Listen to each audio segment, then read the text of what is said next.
Bonjour, donc aujourd'hui je vais vous montrer comment en partant de zéro on peut facilement préparer son épreuve d'OPA, d'optimisation des processus administratifs. Donc qu'est-ce qu'on va voir dans cette vidéo? Je vais vous rappeler en gros les modalités de l'épreuve, à quoi cette épreuve sert.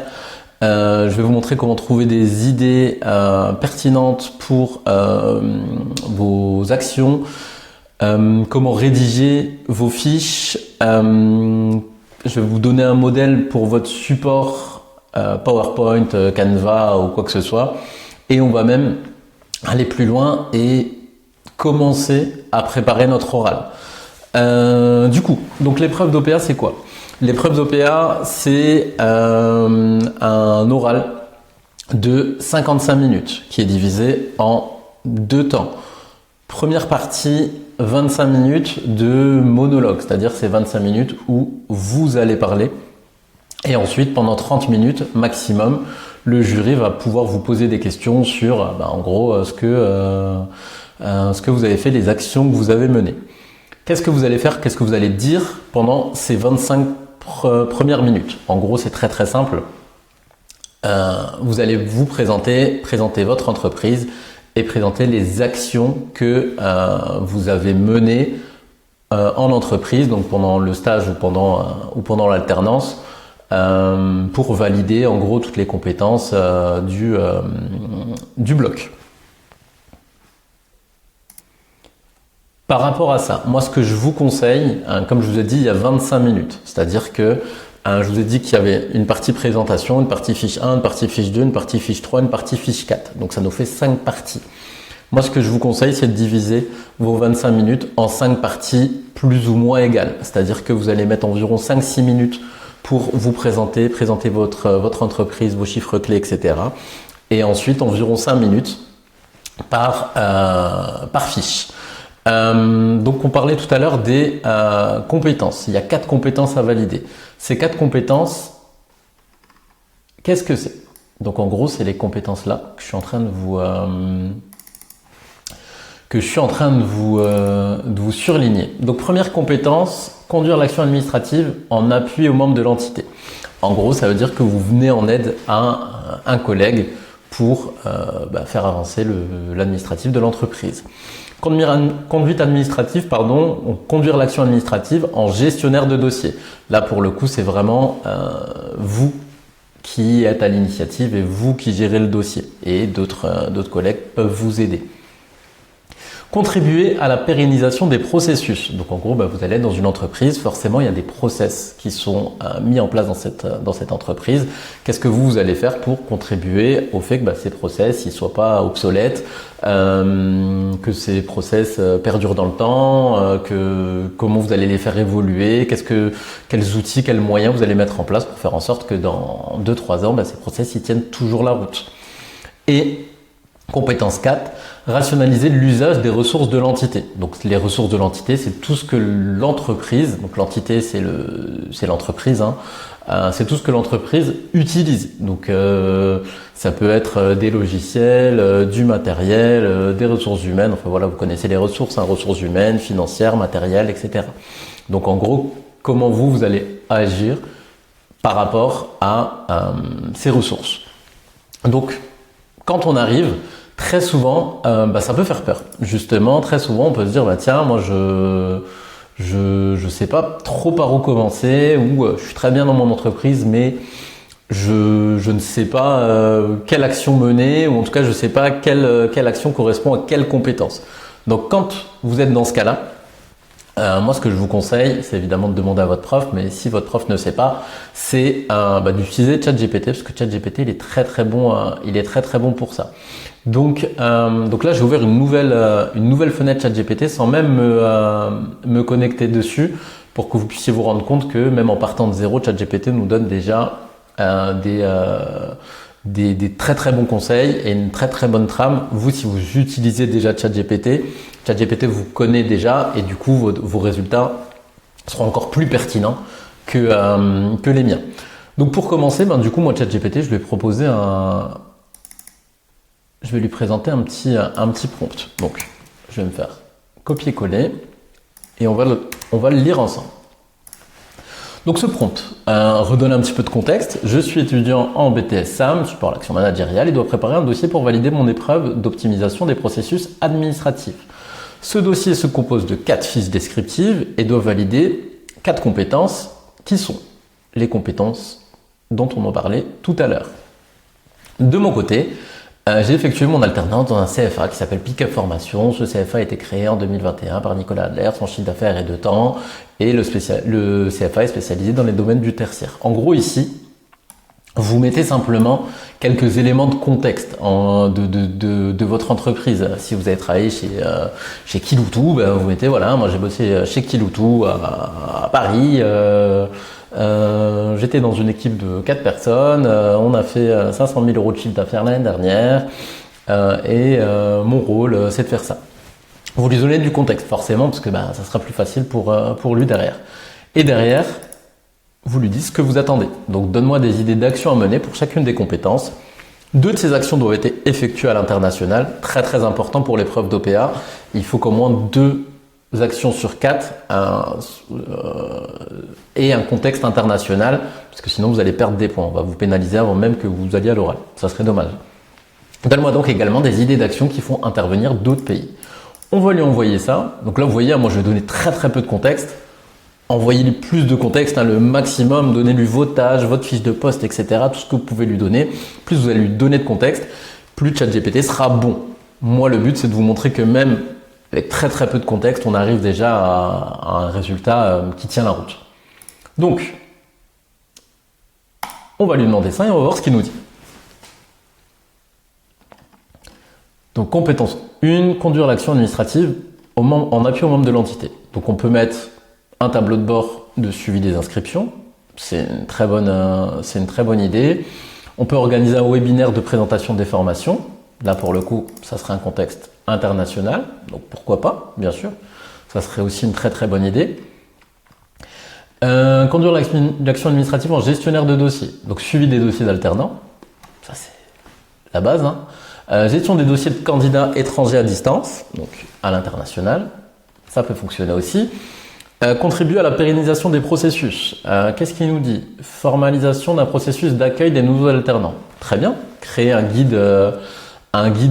d'entrée.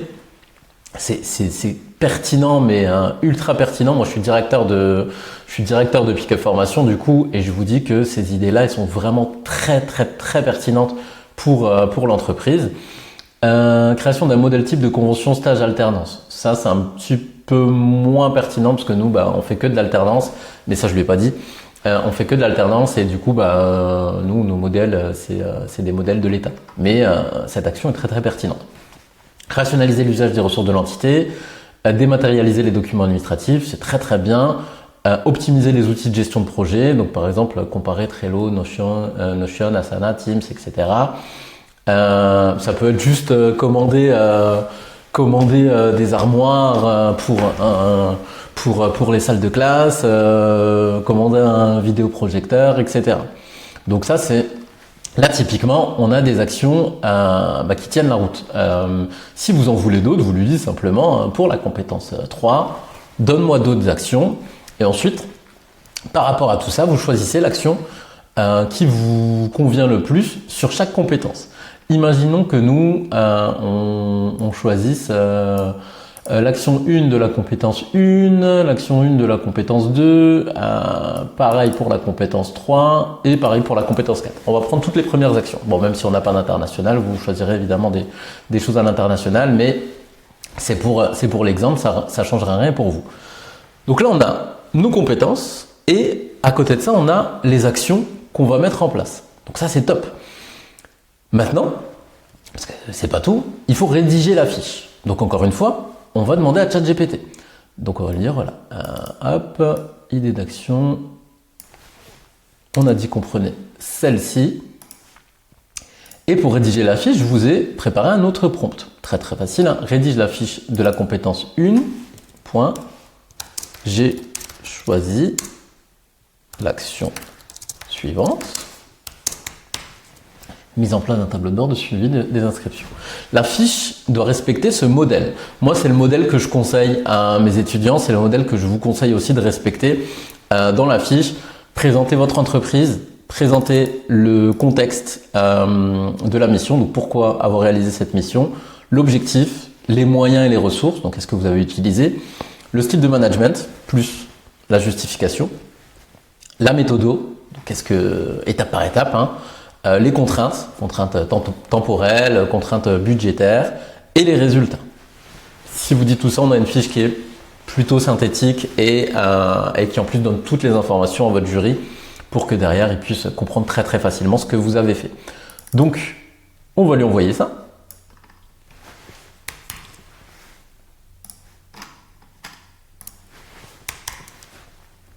Et on va voir ce qu'il nous rédige.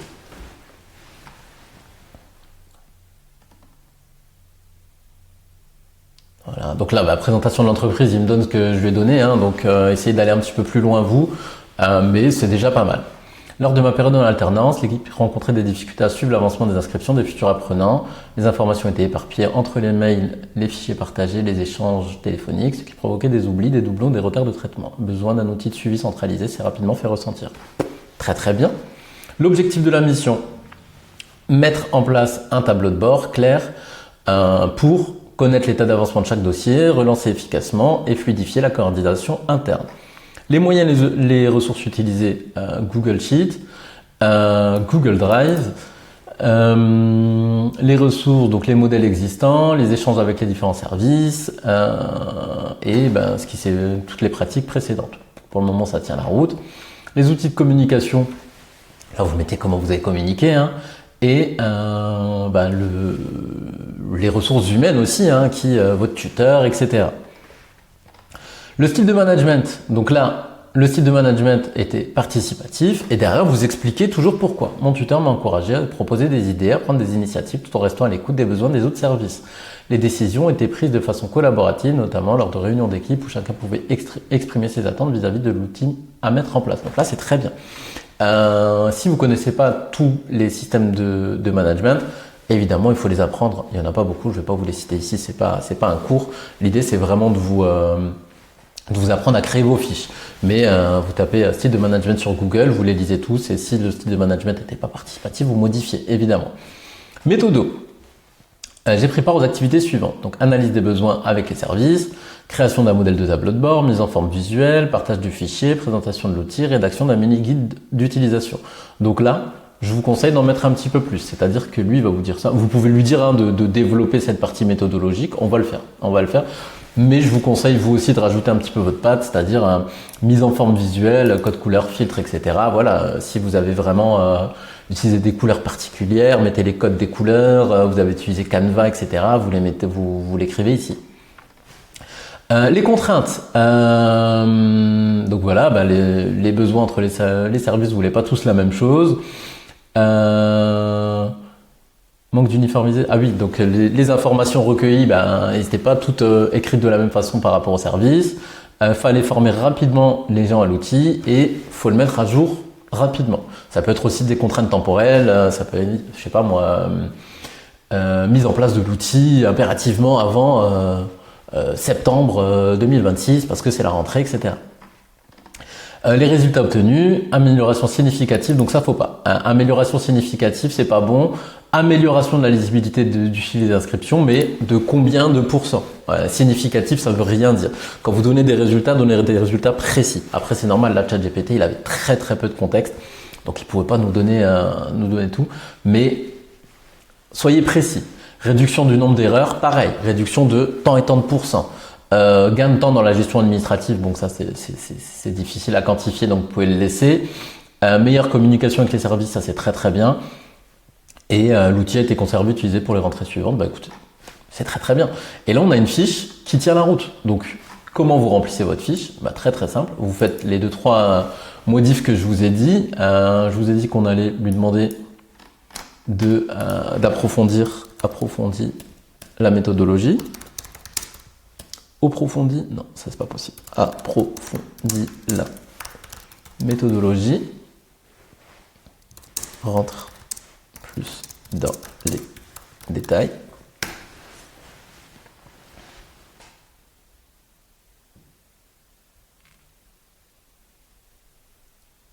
Voilà. Là, c'est très très bien. Là, il vous dit tout. Donc, on a vraiment une méthode claire. Donc, en gros, une fois que vous avez fait, bah, vous faites juste copier-coller. Donc, vous prenez tout ça. Évidemment, la méthodologie, vous prendrez la partie que ChatGPT vous propose tout à l'heure, mais elle tient la route. En gros, il reprend la même chose et il rentre dans les détails. Conception du tableau de bord. J'ai structuré le tableau de bord en plusieurs colonnes. Voilà ce que j'attendais en gros. Amélioration, fidélisation, mise en place, accompagnement. Voilà. Donc ça, c'est très très bien. Donc là, derrière, vous avez vraiment une fiche qui tient la route. Donc sur votre fiche, en gros, je vais vous montrer. Bon, je n'ai pas la fiche là, mais en gros, je vais vous montrer ce qu'il faut copier-coller. Donc vous le prenez comme ça. Vous prenez tout. Hop. Vous faites. Donc sur votre fiche, vous faites copier ici. Sur la méthodo, vous prenez toute la partie méthodologie ici.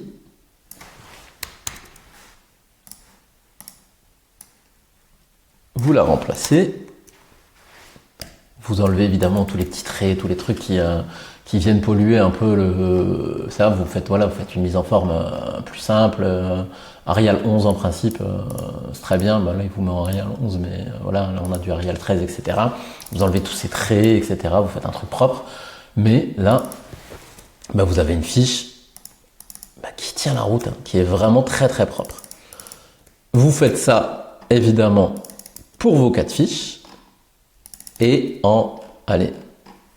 une demi-journée, si vous le faites vraiment correctement et que vous y mettez du cœur, un peu du vôtre, vous avez fait vos 4 fiches et vos 4 fiches tiennent la route. Donc là déjà, en 17 minutes, je regarde la vidéo, en 17 minutes, on est parti de zéro, on a trouvé des idées et fait les fiches. Une fois que c'est fait, ça suffit pas, derrière, il va falloir créer notre PowerPoint et préparer notre oral. Pour notre PowerPoint, ou notre Canva, ou notre Google Slide, ce que vous voulez, moi ce que je vous conseille, j'ai une structure type que je conseille, et là pour le coup on va pas utiliser ChatGPT, je vais juste vous donner la structure type, parce que il n'y a pas besoin de plus, ça fonctionne. Encore une fois, je vous ai dit 5 minutes de présentation entreprise, 5 minutes de présentation par fiche. Moi ce que je vous conseille, c'est de prendre une structure qui ressemble à ça. Donc, hop. Donc, comment vous allez présenter votre PowerPoint? Vous allez faire une page de garde, un sommaire. Vous allez faire une slide où vous vous présentez vous. Donc, pas avec beaucoup de texte, évidemment. Vous mettez votre tête au milieu, vous mettez des flèches et vous mettez, BTS-AM, j'aime le sport, 3 ans d'expérience dans l'administratif, etc., etc. Vous mettez tout ce qui vous caractérise vous. Ensuite, présentation entreprise. Donc présentation entreprise, quand je dis ça, c'est vraiment les chiffres clés.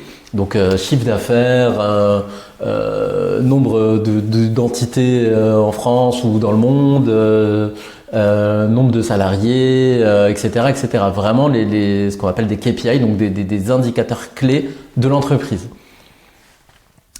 L'équipe, donc en gros votre équipe à vous. Donc si vous êtes une équipe de 5, vous dites il y a Michel, Mireille, Mathieu, Jean-Louis et il y a moi, et vous mettez votre tête.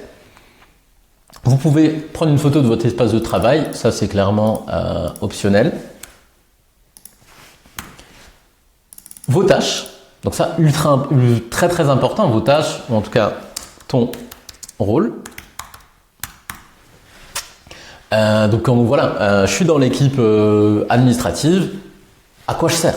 Quelle est ma fiche de poste en gros? Quelles sont mes 3-4 tâches? Quelle est ma journée type? Expliquer un petit peu à quoi vous servez dans l'entreprise. Ça, on les a mis ici, les chiffres.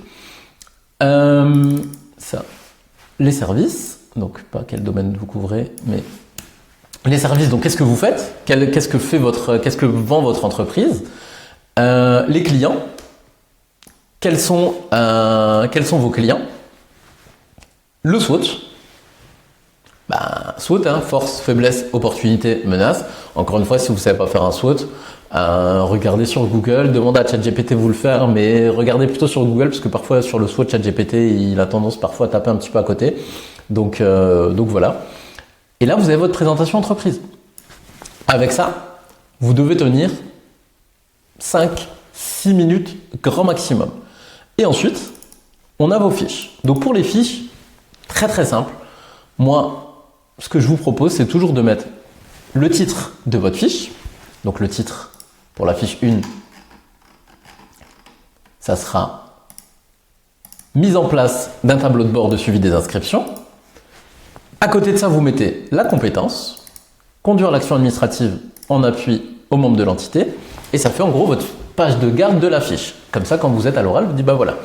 Pour valider la compétence conduire l'action administrative en appui aux membres de l'entité, j'ai décidé de mener l'action suivante qui est la mise en place d'un tableau de bord de suivi des inscriptions. Et ensuite, vous continuez. Vous parlez du contexte, ce qu'on a vu tout à l'heure, en gros votre fiche, le contexte.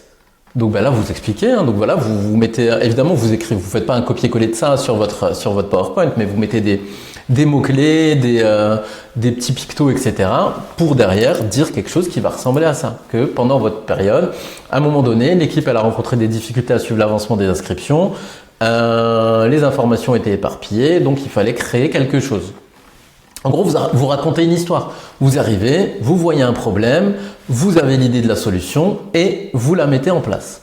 Ensuite, la méthodologie. Donc là, en gros, vous arrivez, vous voyez un problème, vous avez la solution. La méthodologie, vous la mettez en place. Donc ben voilà comment j'ai fait. Donc là, pareil, avec des pictos, etc. Vous expliquez ou avec des grands tirets. Étape 1, étape 2, étape 3, étape 4. Et les résultats. À la fin, tout le monde est heureux et en gros, c'est ça. Vous faites pareil pour toutes les fiches. Donc fiche de titre plus compétences, vous expliquez le contexte, la méthode, les résultats. Donc là, par rapport à ce que je vous ai dit, vous allez tenir environ 4-5 minutes par fiche. Et à la fin, merci de votre attention. J'en ai terminé de ma présentation. Si vous avez des questions, je serai ravi d'y répondre. Et vous avez bouclé vos 25 minutes d'oral, d'OPA. Il n'y a pas besoin pour ces 25 minutes-là de faire beaucoup plus. Maintenant, parce que l'oral dure 55 minutes et pas 25.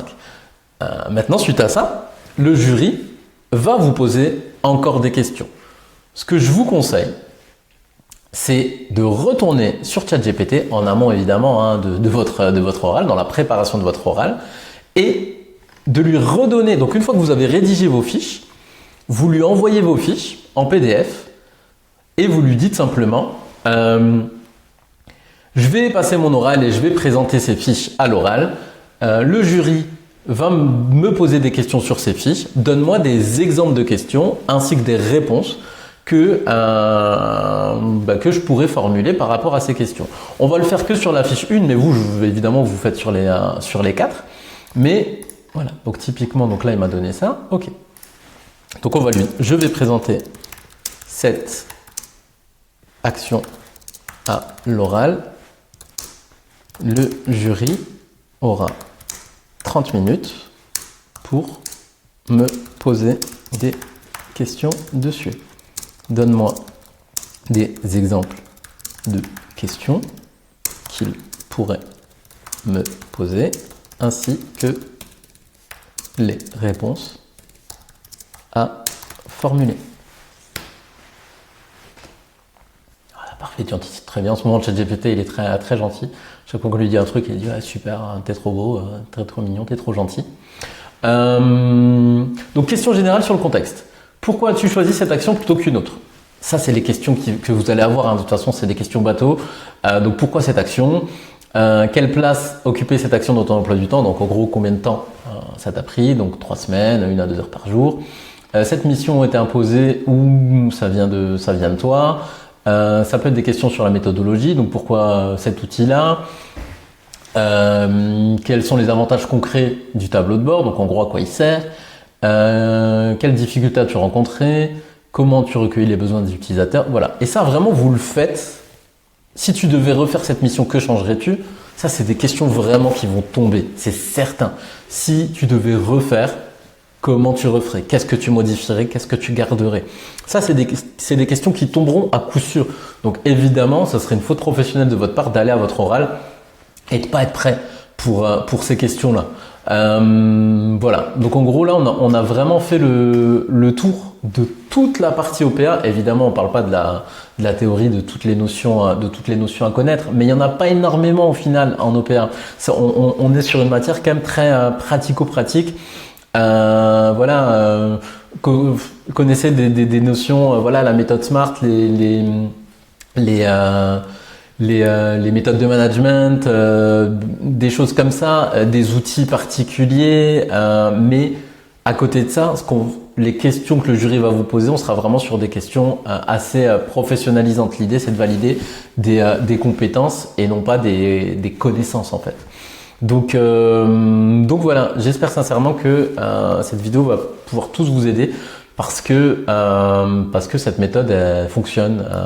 Voilà, moi de mon côté, c'est la méthode que je donne à mes étudiants qui sont un peu perdus, et très vite les choses s'éclaircissent et puis très vite ils rajoutent leurs pattes dessus, ils font des super canevas et voilà, après en répétant un petit peu leur discours 2-3 fois devant leur prof, et ben ça roule en fait. Donc voilà, je vous souhaite toute la réussite qu'on peut vous souhaiter pour les épreuves, et je vous dis à bientôt.